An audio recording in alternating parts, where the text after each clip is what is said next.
Se acerca el Día del Padre, una fecha que nos invita a repensar un poco qué celebramos. ¿Qué es un padre, Julieta? Qué pregunta, ¿qué es un padre? Padre es el que ejerce la función, padre es el del ADN, el progenitor. ¿Qué es un padre? Y es una pregunta que, bueno, es abierta, nos invita a pensar ¿qué sería un padre?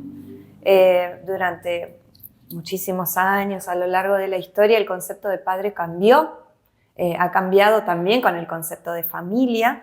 Entonces, bueno, la paternidad, el paternar, que es una palabra que ahora circula por ahí, son conceptos que nos piden pensar cuál es el lugar del padre hoy en una familia. ¿Y cuál es ese lugar y cómo se juega la interrelación con los hijos y con las hijas? Es un lugar que no es el mismo lugar para hijos, para hijas, no es el mismo lugar que ocupa un padre hoy al lado de una madre. Es un lugar diferenciado, es una función diferenciada del lugar de la madre y es una función diferenciada con respecto a los hijos. Hay una asimetría, hay una diferencia que debe ser marcada entre padres e hijos, entre padre e hijos, y hay un conjunto, un equipo, hay un par que debe ser armado, configurado con una madre, ¿no? El lugar del padre cambió a lo largo de la historia porque tuvimos ahí una función de padre autoritario. Vuelvo a repetir siempre, venimos de una sociedad patriarcal, una sociedad regida por el nombre del padre, ¿no? Con el padre como centro y como figura, el padre proveedor, el padre exigente, el padre que daba órdenes, ¿no? El padre que no se involucraba en la crianza de los hijos. Estos papás no cambiaban pañales, no hacían cuestiones domésticas, ¿no? Esta generación, la de los padres hoy, son padres criados por esos padres, ¿no? Entonces son padres criados por madres que hoy a lo mejor preguntan a sus compañeras, ¿qué hago? ¿Cómo es esto? ¿Cómo lo hago? ¿No?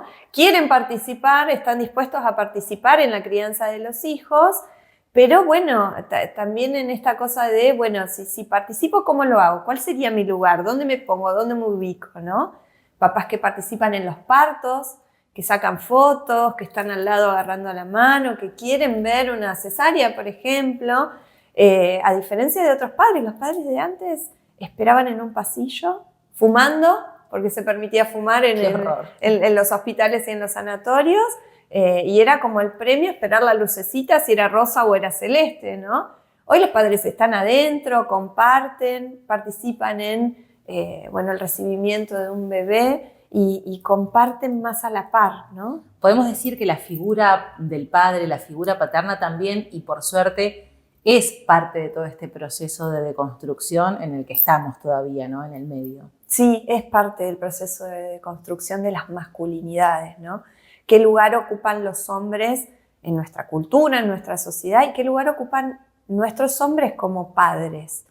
Hay hombres que deciden participar, pero también hay hombres que se comprometen de una.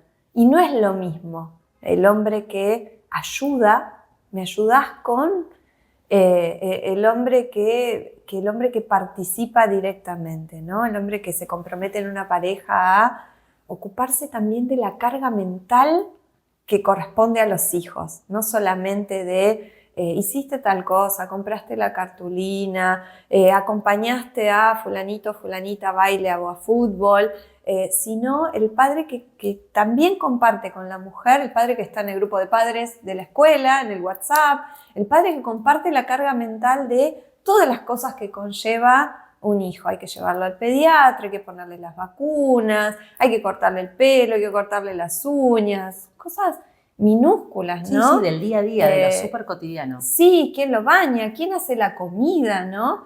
Son papás que están en lo cotidiano y vuelvo a repetir, en la carga mental que muchas veces toleramos las mujeres de lo que implica la crianza de los hijos. La crianza de los hijos en cuanto a los padres o a la paternidad es una función que estaba solamente relegada a las mujeres. Y hoy los padres necesitan tener un lugar fundamental. También hay que decir que a algunas mamás les cuesta también, están atravesadas por lo mismo, pero compartir también esa función. Les cuesta ceder ese lugar. Entonces si lo dejo hacer eso, no lo va a hacer bien. Los hombres no están acostumbrados a eso, entonces bueno, deja que le cambie el pañal yo lo peino, yo la peino. Y nos cuesta ceder esos lugares, porque también si cedemos ese lugar, si lo compartimos, si compartimos ese lugar, también que nos queda a las mujeres, ¿no? En esto que siempre pedimos, en esta sociedad igualitaria, pero que bueno, también implica para las mujeres ceder lugares que para la mujer era un lugar de privilegio, decir, en muchos momentos, lo hice yo me encargo de nuestros hijos, yo hago todo, que también nos implica mucho sufrimiento y mucha carga. Incluso física, pero que bueno, al compartirla también nos genera una pérdida de algo, ¿no? ¿Una función paterna la puede cumplir o puede ubicarse allí una mujer? Función paterna es eso, una función. Función materna es eso, una función, un lugar que ocupo para un niño o una niña. Entonces sí, puede ser ejercida por un hombre o una mujer. La función materna tiene que ver con el cuidado, con ciertos cuidados o con cierta cercanía que necesita un bebé con respecto a la función materna, y la función paterna corresponde en psicología a otras funciones que tiene que hacer el padre con respecto a su compañera o la función paterna con respecto a la función materna en la crianza de ese hijo. Pero ambas funciones se complementan y son fundamentales para que un niño crezca sano, contenido, para que pueda evolucionar, para que pueda madurar, para que pueda tener una evolución, la evolución que se espera, ¿no? Y desde lo que es más la estructura psíquica quizás, ¿no? Porque siempre uno ha escuchado, bueno, el papá con la nena que tiene más afinidad, el papá con el hijo varón, por ahí el hijo varón es más de la mamá. ¿Qué juego se da ahí de relaciones? Ahí estamos en cuestiones edípicas, ¿no? Para los que no conocen, el mito del Edipo, el mito de Edipo Rey es un mito fundamental en psicoanálisis y nos explica más o menos las relaciones entre padres e hijos y cómo se juega el amor y la ambivalencia ahí. Obviamente hay cuestiones que para el niño o la niña se juegan distinto con la función paterna o materna. Pero en cuanto al padre, el padre ocupa un lugar fundamental en cuanto también en esto que hablábamos, ¿no? De que la madre ocupa a veces mucho espacio en la vida de un niño o de una niña y el padre viene ahí a decir, bueno, acá yo estoy también, ¿no? Y decir, bueno, tengo este amor, me ocupo de esta mujer y los niños ocupan este lugar. Se escucha mucho y hablamos muchas veces, y eso es motivo de consulta muchas veces, de madres que quedan ahí con niños y se ocupan solamente de sus niños, duermen con sus niños, comen con sus niños y el padre aparece como borrado, ¿no? Y muchas veces en la queja a veces de los niños o de estas madres, estos papás aparecen como ausentes, ¿no? Entonces, bueno, muchas veces el trabajo de los psicólogos y las psicólogas es cómo darle el lugar a un padre para que cumpla su función. La función de ocuparse de su pareja, de estar en casa, y función de ocuparse de los niños y, bueno, generar, como vos decís, a lo mejor el amor de esta niña, la admiración, las identificaciones también, a lo mejor en algún caso masculinas o más ligadas a la virilidad con respecto al varoncito. Pero ya son cuestiones también que hoy están en discusión, porque lo masculino no solamente tiene que ver con la virilidad y las identificaciones femeninas no tienen que ver solamente con el amor al padre. Claro, esto no es encasillarlo en cuestiones de género. No es encasillarlo en cuestiones de género, porque también hay parejas homosexuales que cumplen perfectamente esa función. Entonces, hoy son funciones que tienen que ver con el cuidado y la crianza de un niño y son mucho más complejas de conceptualizar que solamente el padre con respecto a la niña, la admiración y el amorcito, y el niño con respecto al padre en la masculinidad y la virilidad o el hombrecito que va a ser el día de mañana. ¿Y qué le pasa a esos hijos, hija o hijo, cuando esa función no se cumple? Bueno, cuando tenemos un padre que no está, cuando tenemos un padre que no comparte la crianza con una mamá, cuando tenemos un papá negligente, o sea, que directamente no interviene en las cuestiones de los hijos, no interviene, digo, no se interesa. No se involucra. Un papá desinteresado, no involucrado en lo que un niño o una niña me pueda contar, o el juego que un niño o una niña me quiere proponer, o si me quiere invitar o no a un partido de algo. Si tenemos un papá desinteresado, ausente, negligente, y si tenemos cuestiones más complejas como un papá violento o un papá que puede hacerle daño a sus hijos de otra manera, un papá abusivo, bueno, ahí tenemos mucho para poder pensar en cuanto a cuáles son las consecuencias de alguien que no cumple su función paterna, ¿no? ¿Y esa función se puede recuperar tiempo después? ¿Se puede sanar ese lazo roto? Hay cuestiones que sí, hay cuestiones que no. Hay una barrera que a mi entender no tiene vuelta atrás, que es cuando cruzo la línea de la violencia y del abuso. Ahí no hay padre, ahí no tenemos padre. En esta pregunta de qué es un padre, podemos tener a alguien que haya aportado, no sé, el ADN, puede haber un genitor, puede haber alguien que engendró un hijo, pero no hay padre. Porque, bueno, la función de padre tiene que ver con una función de cuidado y protección. Cuando no hay función de cuidado y protección, no hay parentalidad posible, ¿no?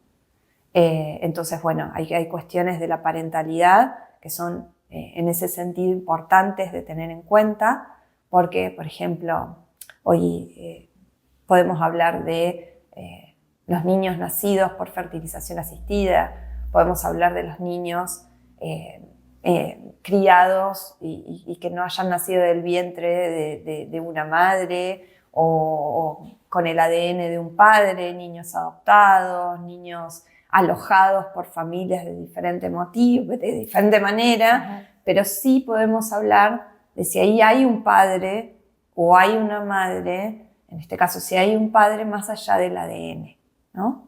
Es necesario que podamos diferenciar esas cosas. Muchas veces se reclama un padre, se busca un padre, muchas veces hay asociaciones de padres, ¿no? Estos padres que han sido alejados de sus hijos por diferentes motivos, o que la justicia no les permite ver a sus hijos por motivos muchas veces graves, y se asocian y piden revincularse con sus hijos, pero lo importante de esas revinculaciones es ver si hay un padre ahí, ¿no? O si solamente hay un título señor reclamando un título, ¿no? Acá mi ADN dice que este niño me pertenece, ¿no? Y ahí ubicamos un niño como objeto y no un sujeto a cuidar, a criar y a desarrollar. En octubre hablaremos de las madres, ¿no? Pero también sucede algo parecido con la función materna. Sí, sucede algo muy parecido con la función materna. Te diría que igual, ¿no? No es lo mismo la donadora de un óvulo, no es lo mismo la que llevó en el vientre un niño y no es lo mismo después la que puede alojar a un niño como hijo. Tanto la función materna como la función paterna tienen que ver con alojar a un niño y adoptar a un niño. ¿Qué significa adoptar a un niño? Por más de que haya pasado por mi panza o por más de que tenga mi ADN en el caso de los varones. Significa poder darle algo de filiación, de mi linaje, algo de mi apellido, algo de mi historia, ¿no? Poder darle mi club de fútbol, poder brindarle mi tiempo, poder, no sé, contarle que es igual al tío, al primo, poder darle identificaciones fundamentales para que pueda seguir creciendo. Bueno, la palabra adopción lo resume perfecto, ¿no? Inclusive hablando de adopción de chicos. Es eso. Es eso, poder adoptar a un hijo habiendo nacido del vientre que haya nacido o portando el ADN que tenga, ¿no? Ser padre hoy es... Había una revista sí, de los 90, Ser padre soy. Había una revista muy famosa que hojeábamos también, que tenían todos, cuando tips. había papel, que tenía los tips, ¿no? ¿Cómo ser padre? Con diferentes problemas, inquietudes, ¿no? Siempre hubo una guía de, bueno, más allá de tener un bebito en la mano, ¿cómo se es padre, no? Y ser padre implicaba eso, ¿no? Enterarse que había cómo cuidar a un niño, qué era lo mejor para un hijo o no, qué iba a pasar en las diferentes etapas, ¿no? Cuando empieza la escuela, cuando se hace más grande, cuando empieza a caminar. Ser padre es eso, poder ir acompañando a un niño en cada etapa. ¿Y es una función que se ejercita hasta el último de los días? Es una función que se ejercita hasta el último de los días. Aunque nuestros hijos sean adultos, uno los sigue mirando y los sigue cuidando como padre, aunque les respete el lugar de adultos también, ¿no? Si uno ha podido cumplir esa función, no deja de cumplirla para otros. La cumple también para los nietos, la cumple para sobrinos, la cumple para amigos de hijos o hijas. Uno a veces se da cuenta en la vida, decir, bueno, ese es un padrazo. Que es un poco lo que decías antes, Juli, el paternar. Por ahí termina paternando un amigo quizás inclusive, un pariente. Un entrenador, la Docente. función, un docente. La función paterna se ejerce más allá del título. ¿Y hay muchos chicos que hoy reclamen cada vez más esa función? ¿O chicos más chicos que reclamen? Los niños siempre reclaman que se ejerzan ese tipo de funciones. Los adultos a veces nos hacemos medio los tontos y no escuchamos, pero sí, y las mujeres también.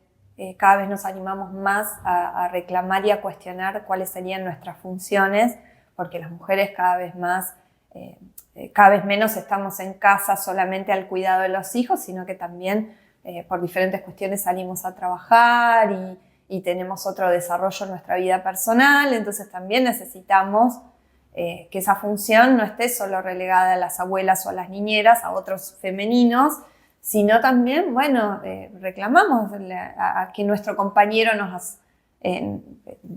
valga la redundancia, nos acompañe y no solo nos ayude. Vuelvo a repetir, la función del padre no es la de me ayudás. Sí, no te estoy haciendo un favor no, lavando los platos. No es la del favor. No. Y no es un ratito, es el acompañamiento constante, el estar involucrado y comprometido con ese pequeño ser al que le di la vida. Después estarán también los códigos o los reglamentos internos de cada familia, ¿no? Que por supuesto son válidos, pero ¿qué le estamos enseñando a nuestros hijos ejerciendo una buena función? Estos padres de esta generación que están preguntando más cómo ser padres, lo que le están enseñando a las nuevas generaciones es que hay un cambio de paradigma, hay un cambio cultural y seguramente para las próximas generaciones esto va a ser cada vez un poquito más natural. Entonces no va a haber tantos cuestionamientos, no vamos a estar hablando tanto de esto, sino las nuevas generaciones seguramente van a ser papás y mamás involucrados en hacer cuestiones. O esto que, viste que las niñas en otros tiempos, vos le preguntabas a una niña que quería ser de grande, podía ser doctora, pero también querían ser mamás, ¿no? Y a lo mejor podemos dejarle a las nuevas generaciones esto a los varoncitos de que aparte de querer ser bombero, policía, automovilista, no sé qué, también quieran ser papá, ¿no? Que no estaba dentro del rango de las cosas que podía decir un varoncito. Sí, futbolista, sí, pero yo quiero ser papá cuando sea grande. Y es importantísimo, porque el papá marca el linaje, marca la historia, marca a las nuevas generaciones, marca cosas más grandes o más chicas, vuelvo a repetir, el club de fútbol, la manera de hacer un asado, la manera de recibir a los amigos, otra manera de jugar que no es la de mamá. Entonces son marcas importantísimas las que deja un padre en la vida de los hijos. Trabajar más con emociones, ¿no? Hacernos más cargo de lo más simple. Para los varones, explorar el lado femenino, explorar el lado de la ternura, de la sensibilidad, de lo antiguamente asociado a lo femenino, ¿no? Que también está en las nuevas masculinidades, ¿no? Permitirse explorar esto que estaba solamente reprimido y que estaba muy inhibido en los varones y que, bueno, ahora puede se lo pueden permitir y puede ponerse en juego. Como tantas fechas es una excusa, pero está bueno para repensarlo y también un mimo, ¿no? Para quien cumpla esa función. Sí, vale la pena festejar a los padres, cumplen una función muy importante, vale la pena que las mamás dejemos espacio a esos papás que se comprometan en participar y también les dejemos lugar y les enseñemos cómo, sobre todo para enseñarles a nuestros varoncitos a lo mejor y dejarles la marca de querer ser papá el día de mañana. Acá no es cuestión de maniqueísmo si bien o mal, pero cuando esa función no se cumple y el hijo se aleja y decide ahí poner una traba en la historia, también es valedero respetarlo, ¿no? No se puede obligar a nadie a ser papá. No se puede obligar a cumplir esa función. No se puede obligar a un hombre a querer a sus hijos. Y no se puede obligar a un hijo a querer a su padre. Tampoco se puede obligar a un hijo a querer a un padre. Por solamente portar un apellido o el ADN. Son vínculos que se construyen. Entonces, es necesario que nosotros podamos pensar que si eso no se construyó, se perdió o se dañó, tal vez, bueno, es el vínculo que se pueda tener el día de mañana o el no vínculo o un vínculo semejante que se pueda construir con otros, ¿no? Muchos chicos dicen, bueno, yo con mi papá no pude, pero pude con mi abuelo, pude con mi tío, claro, pude con mi entrenador, pude con otros que pudieron cumplir muy bien esa función. ¿Y cuál es el costo de forzar vínculos? Mira, el costo de forzar vínculos es que por más de que uno los fuerce no se construya, es como gastar tiempo y energía en algo que si no está, no va a suceder. Es lamentable, pero no va a suceder. Y aceptarlo es todo también un trabajo, ¿no? De ambas partes. Aceptarlo es un duelo, pero como todo duelo, cuando uno elabora esa pérdida, puede construir vínculos nuevos. Si uno queda mirando eso que no hay, eso que no estuvo o eso que perdí, si yo quedo fijado en lo que perdí, bueno, me pierdo de lo que puede venir. Se viene el Día del Padre, un par de medias, de calzoncillos, ahí ya tenemos que empezar a abrir el espectro porque la función la pueden cumplir muchos, sí. Pero un buen dibujo y un buen abrazo siempre va a ser el mejor regalo. Un reconocimiento, seguramente. Gracias, Juli, nos vemos la próxima. Gracias a vos.